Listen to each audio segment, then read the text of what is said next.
தொடர்ந்து நம்மிடையே அரசியல் விமர்சகர் ரவீந்திரன் துரைசாமி இணைந்திருக்கிறார். அவரிடம் பேசலாம். வணக்கம் சார். வணக்கம். இப்போ திமுகவில் திரு அன்வர் ராஜா இணைவதை எப்படி பார்க்கலாம்? இது அரசியல் களத்தில் என்ன தாக்கத்தை ஏற்படுத்தும்? அதாவது அரசியல் களம் என்பது இப்பொழுது முத்தமிழறிஞர் கலைஞரோ புரட்சி தலைவி ஜெயலலிதா அம்மையாரோ இல்ல. இப்போ இன்னைக்கு அரசியல் களத்துல முக்கியமா இருக்கக்கூடியவங்க தமிழக முதல்வர் மு.க. ஸ்டாலினும் எதிர்கட்சி தலைவர் எடப்பாடி பழனிசாமி அவர்களும் முக்கிய 2 தலைவர்களா இருக்காங்க. இதுல ஸ்டாலினோட பொலிட்டிக்கல் ஸ்டாண்டு பிரின்சிபல்டா கன்சிஸ்டன்டா இருக்குது. அதே வேளையில எடப்பாடி பழனிசாமியோட அரசியல் நிலைப்பாடுகள் ஒரு நிலையற்ற தன்மையாட்டு மாறி மாறி அவர் முடிவெடுக்கக்கூடிய ஒரு ஆட்டு இருக்குது. இதுல அன்வர் ராஜா விஷயத்தை பொறுத்தவரையில பாஜக வேண்டாம் என்று பாஜகவுக்கு எதிராக இபிஎஸும் ஓபிஎஸும் இருக்கும் போது இபிஎஸ்க்கு ஆதரவாட்டு பாஜக எதிர்ப்பு அரசியல் நிலைப்பாட்டில் ஒரு பெரிய கட்சியில் உள்ள ஒரு பேச்சாளராக ஒரு எம்பியாக அவர் இபிஎஸ்க்கு ஆதரவாக மிகப்பெரிய அளவில் அதிமுகவுக்குள் செயல்பட்டு வந்தார். அவருடைய நோக்கம் அதிமுக தொண்டர்கள் பாஜக கூட்டணியை ஏற்றுக்கொள்ள மாட்டார்கள், சிறுபான்மையினர் நலன், மாநில உரிமை என்று பல அடிப்படையில் அதை அவரை முன்னெடுத்து தொடர்ந்து பேசிக் கொண்டு வந்தார். எடப்பாடி பழனிசாமியும் அன்வர் ராஜாவை முழுமையாக ஊக்குவித்து வந்தார்.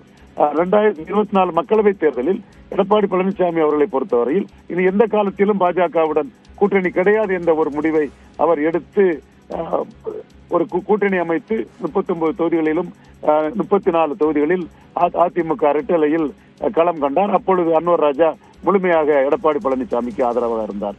இப்பொழுது தன்னுடைய நிலைப்பாட்டில் இருந்து மாறி செயல்படக்கூடிய நிலைப்பாடு தன்மை கொண்ட எடப்பாடி பழனிசாமி பாஜகவுடன் கைகோர்த்து உள்ளார்.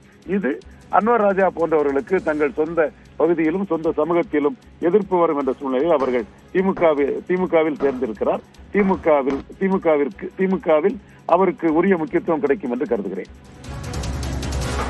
தற்போது திமுகவில் இவருக்கான வாய்ப்புகள் என்பது எப்படி உள்ளது? திமுகவுக்கு இவருக்கான வாய்ப்புகள் என்பது இந்த தேர்தலில் இவருடைய உழைப்பை பார்த்து அடுத்த தேர்தலில் இவருக்கு ஒரு முக்கியத்துவத்தை கொடுக்கலாம். ஒரு கட்சியில் சேர்ந்ததும் உடனே ஒரு முக்கியத்துவத்தை கொடுப்பார்கள் என்று சொல்ல முடியாது. முதல் தேர்தலில் எந்த வகையில் உழைக்கிறார் என்பதை பார்த்து அடுத்த கட்டத்தில் அவருக்கான முக்கியத்துவம் அந்த கட்சியில் கூடும். கண்டிப்பாக ஒரு இஸ்லாமிய சமுதாயத்தில் ஒரு முக்கிய பிரமுகராகவும் பாஜக எதிர்ப்பு அரசியலில் அந்த பகுதியில் ஒரு முகமாக இருக்கக்கூடிய அன்வர் ராஜாவுக்கு திராவிட முன்னேற்ற கழகத்தில் ஒரு முக்கியத்துவம் கண்டிப்பாக கிடைக்கும் என்றே கருதுகிறேன். அப்படி கொடுத்தால்தான் மற்றவர்களும் அதிமுகவில் இருந்து திமுக பக்கம் வருவார்கள் என்ற அரசியல் சூட்சமும் தெரிந்தவர் தான் மு.க. ஸ்டாலின்.